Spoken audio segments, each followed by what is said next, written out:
और यहाँ पर एक तरफा माहौल कांग्रेस के पक्ष में है और एक नौजवान हमारे साथी को पार्टी ने उम्मीदवार बनाया है।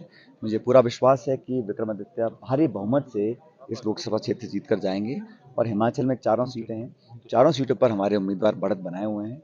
देश में भी आज माहौल जो है बदलाव का माहौल है और मैं बार बार कहता हूं कि जहां जहां कांग्रेस बीजेपी की सीधी टक्कर है वहां पर कांग्रेस के उम्मीदवार बेहतर परफॉर्म करेंगे, चाहे वो राजस्थान हो, मध्य प्रदेश हो, छत्तीसगढ़ हो, हरियाणा हो, उत्तराखंड, हिमाचल, हर जगह।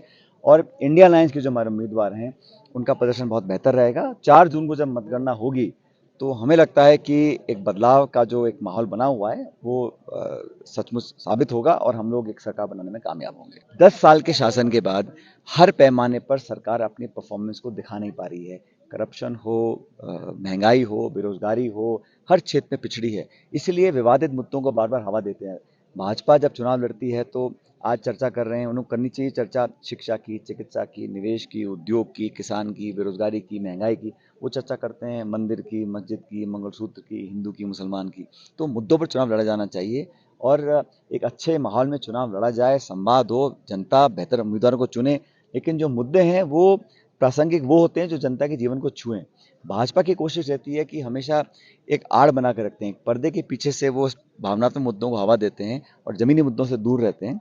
हमारा जो मैनिफेस्टो है, चाहे 1 लाख रुपए प्रति वर्ष सबसे गरीब परिवारों को आर्थिक मदद देने की बात हो, एमएसपी पे कानून बनाने की बात हो, इन मुद्दों को जनता पसंद कर रही है। इसलिए कांग्रेस का मैनिफेस्टो बहुत ज़्यादा चर्चित है। कोई जानता भी नहीं कि भाजपा के मैनिफेस्टो में लिखा क्या है।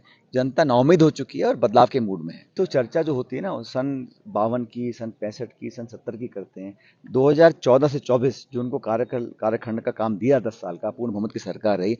आपने 10 साल में क्या किया? संविधान को संरक्षित रखने की जिम्मेदारी सब लोगों की है, लेकिन उन्हीं के वायुमंडल से ये आवाज़ें आती हैं कि संविधान में संशोधन या बदलाव होगा, आरक्षण पर लेकर सवाल उठते हैं और भाजपा के तमाम नेताओं को फिर खंडन करना पड़ता है।